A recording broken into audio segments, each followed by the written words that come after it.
Whenever we finish a project, we do a lot of soul searching. A lot of reference got kicked around. The Seven Samurai, the Magnificent Seven. We've talked very early on about showing off a more human approach to Spartans. We definitely focused on trying to go back to sort of the core of what made Halo CE, the Combat Evolved, the sort of phenomenon that it is. I remember my first time playing Halo, and I was in that first level, and after winding through these technical corridors, fighting aliens, and then I step out into this world, and it just opens up in front of me, and it's beautiful and alien and huge. That was a sort of seminal moment for me, and I think that's part of what we want to capture in Reach. Something that was core to the game at the beginning was that sense of wonder and exploration. We started with a series of events. We basically set out like, okay, from this date on Reach to this date, we built a military campaign. We all had a desire to really flesh out the backstory of what happened prior to Master Chief and Cortana even entering the picture. We knew there were other Spartans, and it just seemed like such a rich area to tell a character-driven story with new characters. We wanted this team to feel like a Delta Force type team that are usually a smaller number. Why are we not seeing explosives residue? This particular team, Noble Team, they've survived by staying together.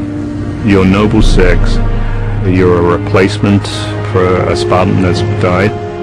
You're experiencing this story, boots in the mud. We looked at the story of Reach, and it was obviously a more intimate, character-driven story. We really needed the attention to real-world detail, trying to make these characters' faces really feel like believable. We started everything over from scratch, came up with a whole new rig for how we animate faces and also how we approach like texturing them, modeling them, everything, and just put a lot more time. Difference about a couple million polygons. We absolutely want Reach to tell a human story, and that's going to require us to invest significantly into higher fidelity models, much more open environments, larger numbers of AI than ever before in a Halo game.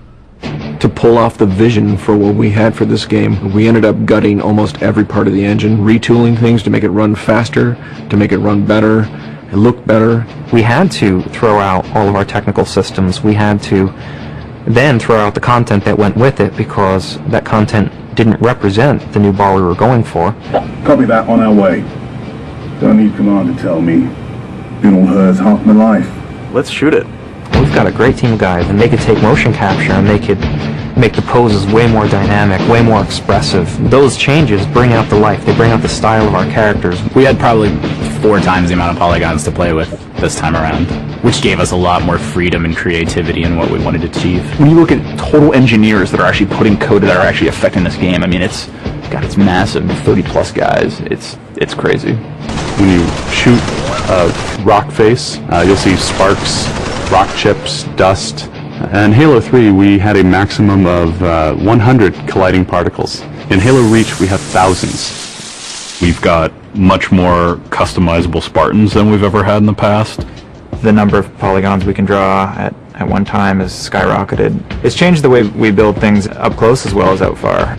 This is where Noble Team arrives, and then you're going to work your way down, all the way down these terraces. Big open environments, epic skyboxes. These are things that are quintessential to Halo. Like, we're building a planet that exists 500 years from now. We want to build spaces that you want to explore. We want to put twice as many characters, vehicles, and weapons into that environment.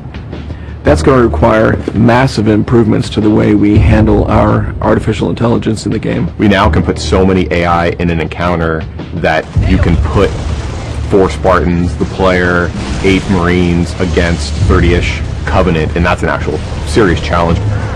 Bringing the elites back was something that was really a true joy for us because they're such an awesome character to fight. What if the Spartans and the soldiers don't actually understand what the aliens are saying? What's that going to feel like? What if we can get back to having the aliens feel really alien and threatening?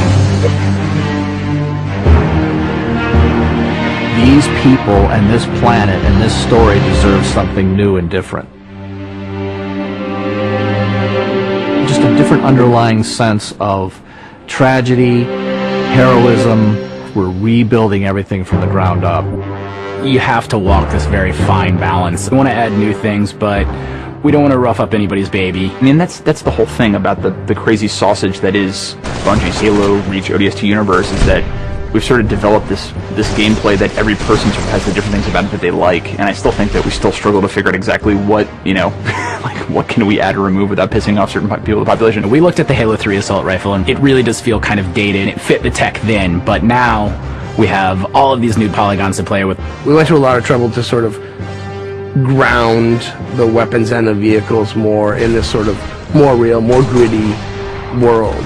We refined a lot of the weapons to push them into their particular role, and that role is defined a lot by range and the range of combat that you're going to play. For instance, the DMR, which is a sort of medium to long range suppression marksman rifle.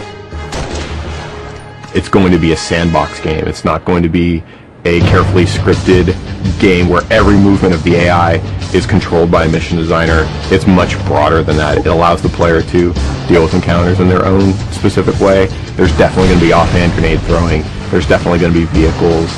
There's definitely going to be a large number of weapons that are incredibly powerful, incredibly accurate, to allow the player to feel like a badass. Now, if you melee him in the back of the head like you really mean it, you're holding down on the button, you will launch into this more elaborate animation sequence. It's going to be a very different campaign experience for people overall. We're doing stuff in the campaign that people absolutely won't expect from a Halo game. Bigger battles. Brand new cast of characters. An incredibly ambitious game. Every neuron in my head is firing with just reach, reach, reach. We knew from the beginning what the end was going to be. This is the definitive Halo made by the people who created Halo.